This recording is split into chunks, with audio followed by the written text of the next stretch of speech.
Stellaria media Namul and Mugwort Tteok. Spring comes with sound. The warbling of returned migratory birds, the murmuring of melting streams that had frozen over the winter, and the dripping of spring rain falling on the eaves of the roof where icicles in winter had hung. I hardly see frozen streams or icicles in winter now, but the sonorous singing of all kinds of birds early in the morning signals that spring has come. Spring also brings scent. The scent of various kinds of grass. Tteok, a Korean poet, said in his poem Grassflower 2, know the name, you become a neighbor, know the color, you become a friend, but for a long time I didn't know the names or colors of the spring grasses. The only names I remembered were mugwort and shepherd's purse. In my early childhood, I used to dig them up with my friend after elementary school. I would bring home a full bag of them on sunny spring afternoons. Then, my mom made soybean paste stew with them. Their fresh scent together with the savory soybean paste made the stew my favorite dish in spring. As apartment complexes were built everywhere in the 1980s in Korea, the fields where we dug for mugwort and the like disappeared one after another, and after a point we ended up just reading comic books after school. Since then, I have forgotten the scent of spring grasses, but they seem to be buried inside me and, in spring, sometimes flicker dimly through my memory. Hoping to trail the lost sense of spring, I immediately replied to the email from a fellow alumnus of Seoul National University, who organizes hikes for alumni from time to time, about a boulder bridge hike at Rock Creek Park on the last Saturday morning of April 2021. I had passed the park, which is in Washington, D.C., every day for nearly 20 years on my commute to work, but had never had time to visit before. It would take about 2 hours to complete 3 miles of the trail. Entering the parking lot near the Nature Center, I noticed several alumni gathered around. Soon 17 of us stood in a circle next to the parking lot and briefly introduced ourselves with our name, school year, and department. The hike's leader was Kong Sunaim, accompanied by her husband. She was 25 years older than me, yet still physically fit and elegant. In fact, all of the participants except for one were older than me. We took group pictures together against a backdrop of trees with spring buds, before starting on the trail. The older women pointed to the grass growing in various colors and shapes along the trail and mentioned their names. Among the senior women, the leader Mrs. Kong, seemed to be the expert. This is Doelingeria scabra. It's good to eat seasoned, or fresh, said Mrs. Kong. In Korean she pronounced the plant's name Namul. A woman named Sue walked with me and the other younger alumna. When I heard the name of mugwort, I approached to see it, as if my childhood memories had called me. Looking at the mugwort closely, I realized what I had seen in my backyard. Oh, is this mugwort? I thought it was a weed in my backyard, so I almost pulled it out. I murmured. She picked one leaf, sniffed at it and gave it to me.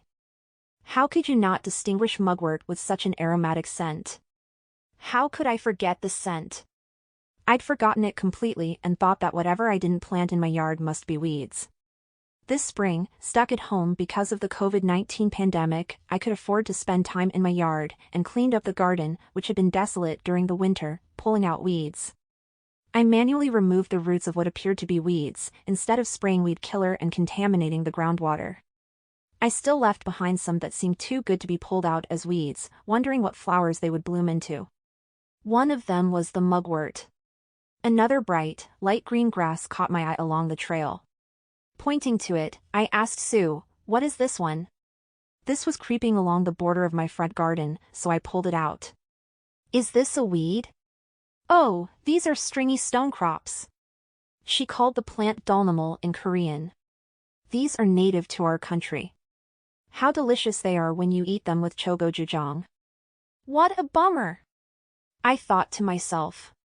How much time and money I had wasted because of my ignorance. I plucked out the precious perennial herbs because I had not recognized them and kept buying other edible plants, planting them until my back hurt. "What about this one?"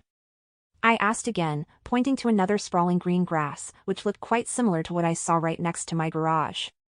"That's Stellaria media," she said Byolgok in Korean, meaning starflower. "You can eat that fresh or seasoned as well. It's savory and nutritious." She seemed so delighted, recalling all the tastes of wild greens. "Its name sounds beautiful," I said, wondering why it's called starflower. She pulled me closer to her and said, "Do you see the tiny white flowers? Lower your head and have a good look at them. You're tall and you can't see it if you peek at it just while standing. Its name refers to the shape of its flowers, as it resembles a star. Sure enough, I noticed white star-shaped, tiny flowers, and said to her, "Oh, they look so cute. I am so grateful for being able to learn this from you." After returning home from the hike, I looked around my garden. Indeed, those sprawling green leaves right next to the garage door were by Tteok. How fortunate I felt to have left them as they are. I stooped down to see them up close. The white flowers were so small that I hadn't noticed them before. The flowers were surrounded by lots of egg-shaped green leaves. Pretty with a close look, the first stanza of R.A. Taeju's poem Grassflower sprang to my mind. He really was right. I cut some of them and made namul, a Korean vegetable dish. After blanching them lightly in boiling water, I mixed them with soy sauce, sesame oil, and sesame seeds. While I was at it, I also cut mugwort in the corner of my backyard, left intact as I hadn't had time to clean it up yet. As the next day was my 25th wedding anniversary, I decided to make a mugwort tteok. Following a recipe I found on the internet, I soaked the sticky rice in water for 2 hours, washed the mugwort clean, drained it, and put the rice in a pressure cooker with chopped mugwort. The scent of mugwort wafted up when I opened the lid of the rice cooker after the steamed rice was done. To make tteok, I had to pound the rice and mugwort. My mom used to pound it with a long wooden pestle in a large stone mortar. Lacking a pestle, I used rolling pins instead. The oblique sunlight of the late afternoon came in with a breeze through an open window. The air and sunshine waltzed across my cheek. Gazing at spring-scented starflower namul and mugwort tteok in front of me, I listened to Johann Strauss's Voices of Spring Waltz.